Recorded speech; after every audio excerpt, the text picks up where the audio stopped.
So much.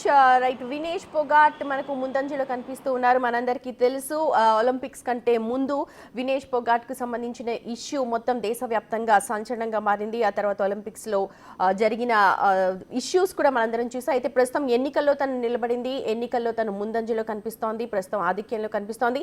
Exit polls అన్నీ కూడా నిజం అయ్యేలానే కనిపిస్తున్నాయి. ఎందుకంటే దాదాపు హర్యానాలో మ్యాజిక్ ఫిగర్కి చేరువలో కాంగ్రెస్ చేరుకుంటోంది. ఇటు జమ్మూ కాశ్మీర్లో కూడా కాస్త ఎడ్జ్ గానే కనిపిస్తోంది. శ్రీనివాస్ గారు ఏం చెప్తారు, ఎలా చూస్తున్నారు? ఇప్పుడు ఎగ్జిట్ పోల్స్ అంచనాలు నిజమవుతూ ఉన్నాయి. రైట్, బ్యాలెట్ బాక్స్లు అయిపోయింది, ఇప్పుడు కౌంటింగ్ స్టార్ట్ అయింది.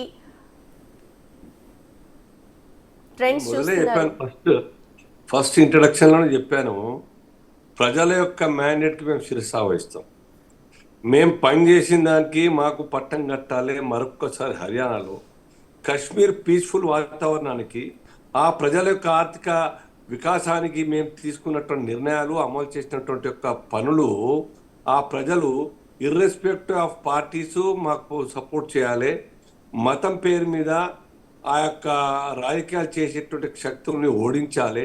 కుటుంబాల పేరు మీద రాజకీయాలు నడిపి వేలాది కోట్ల రూపాయలు, లేకుంటే కాశ్మీర్లోని వేల ఎకరాలు తమ అధీనంలో పెట్టుకున్నటువంటి కుటుంబాన్ని మరి బుద్ధి చెప్పి డెమోక్రటిక్ గా పాలిస్తున్నటువంటి బీజేపీ సర్కార్ని గెలిపించాల్సిన అవసరం వాళ్ళకు ఉన్నది. మాకు ఎంతైతే అవసరం ఉన్నదో మాకన్నా ఎక్కువ అక్కడి ప్రజలకు ఉన్నది, అక్కడి వికాసం కోరుకునే వాళ్ళకు. కానీ ఇంకా ఇంతకుముందు దిలీప్ గారు చెప్పినట్టు, నేను కూడా వ్యక్తం చేసినట్టుగా, సంస్కరణకు ఇమ్మీడియట్ గా ఎవ్వరు కూడా పాజిటివ్ గా రెస్పాన్స్ ఇవ్వరు. 19th సెంచరీలో మొదలైనటువంటి స్వాతంత్రం ఇమ్మీడియట్ గా పికప్ అందుకోలేదు. అనేక సంవత్సరాలు, అనేక దశాబ్దాల తర్వాత ఒక్కరొక్కరు బయటకు వచ్చిన తర్వాత, సిమిలర్లీ తెలంగాణ ఉద్యమం కూడా 69 నుండి ఇప్పటిదాకా, మొన్నటిదాకా 12 దాకా ఎందుకు నడిచినది? ప్రజల్లో ఆ చైతన్యం, ప్రజల్లో ఒక ఫిజికల్ గా ఇన్వాల్వ్ అయ్యేటువంటి పరిస్థితి రావడానికి చాలా కాలం పట్టింది. ఇది అంతే. ఈ రోజు కాకుండా సుమతి గారు, మాకు ఈ దేశంలో మతం పేరు మీద మాకు ముద్ర వేసి దూరం పెట్టేటువంటి ఒక ముస్లిం ఏవైతే ఉన్నారో, లేదా ఇతర మతాల వాళ్ళు ఉన్నారో, ఈ రోజు కాకుండా రేపైనా అర్థం చేసుకుని మాకు విశ్వాసం. ఇవాళ పర్లేదు, రేపైనా మీడియా అంటారు భావించి, మాకు ఓటు వేయలేదని భావించి మేము మా స్కీమ్స్, ప్రభుత్వ యొక్క స్కీమ్స్ కేవలం మా ఓటర్స్ కు మాత్రమే లభించేలా మేము చేయట్లేదే. ఆ రాష్ట్రంలో రిజర్వేషన్ లేకుండా ఇంతకుముందు చెప్పినట్టుగా లోకల్ బాడీ రిజర్వేషన్, డిఫెన్స్, అలాగే రక్షణ మరియు ఫారిన్ అఫేర్స్, ఆర్థికం తప్ప 3 అంశాల్లోనే కేంద్ర ప్రభుత్వం యొక్క ఇన్వాల్వ్ అయ్యేటువంటి పరిస్థితి. ఇది ఎక్కడ ఉంటుందా చెప్పండి? ఎవరు చేసిన పాపం ఎవరు? వెరీ గుడ్ పాజిటివ్ వైబ్ అండి, వెరీ గుడ్ పాజిటివ్ వైబ్. ఇవాళ కాకపోతే రేపు మార్పు కనిపిస్తుంది. అండ్ ఈ చేంజెస్ అనేది టైం తీసుకుంటుంది, ఖచ్చితంగా కాదనట్లేదు. కాకపోతే ఈ ఏదైతే ట్రెండ్ ఇప్పుడు ఉందో, రాబోయే ఎలక్షన్స్ ఏవైతే ఉన్నాయో వాటి మీద ఎంతవరకు ఎఫెక్ట్ కనిపించే అవకాశం ఉంది? ఆల్రెడీ గతంలో చూసాము, కొంచెం తగ్గింది.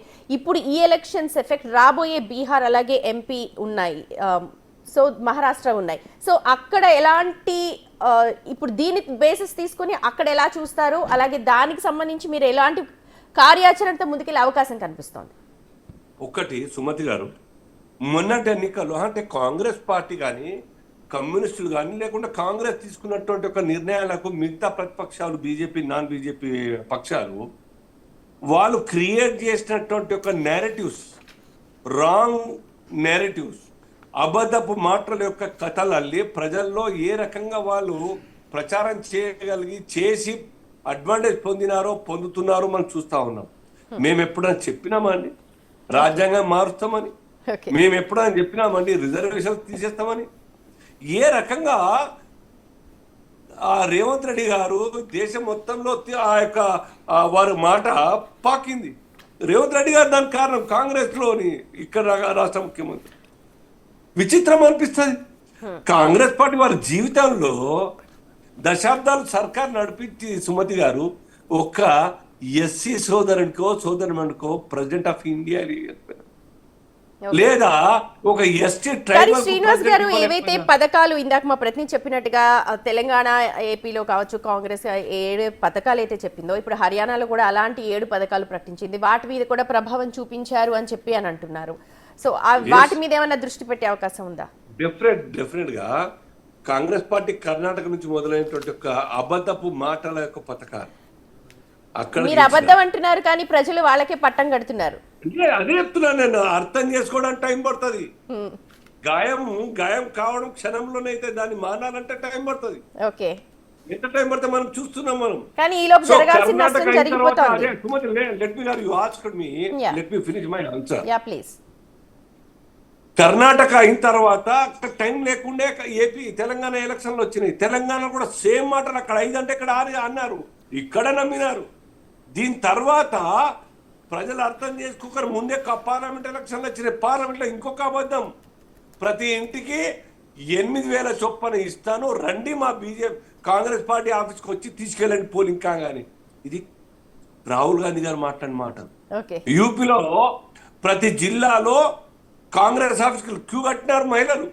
ఎలక్షన్లు అయిపోయిన మా డబ్బులు ఇవ్వండి, సంవత్సరానికి 1,00,000 అన్నావు, నెలకు 8 అన్నావు, మాకు ఇవ్వమని చెప్పి ఇచ్చినారా? ఇస్తున్నారా? ఈ రకంగా నరేటివ్ బిల్డ్ చేయడంలో కాంగ్రెస్ కు పెట్టింది పేరు సుమతి గారు. సో అలాగా అబద్ధాలు చెప్పి ఆచల పల్లికలో ఊరేగించి మరి ఊహాలోకంలో పెట్టేసి ప్రజల్ని మోసం చేసే అలవాటు మాకు లేదు. చాలా స్ట్రైట్ ఫార్వర్డ్గా మాట్లాడు. మాకు కొత్త వ్యతిరేకత వస్తుందని తెలిసి కూడాను మేము స్ట్రిక్ట్ అగ్నిపథ్ కున్నాం. ఎందుకున్నాం? దేశ భద్రత కోసం, దేశంలో యూత్లో పెరిగిపోతున్నటువంటి ఒక దేశభక్తి యొక్క ఆ యొక్క పెరగడం లేదో దాన్ని ఇంకా పెంచాల్సిన అవసరం ఉన్నది. ప్రతి ఒక్క పౌరుడు దేశం కోసం నేను సైతం మనకు మాట్లాడే మాట ఆచరణ పెట్టే విధంగా అగ్నివీరుగా తయారు చేసే ప్రయత్నం దీన్ని చేస్తుంటే కూడా ఏ రకంగా రైలు తగలబెట్టినారు చూస్తాం మనం. ఒక్క నిమిషం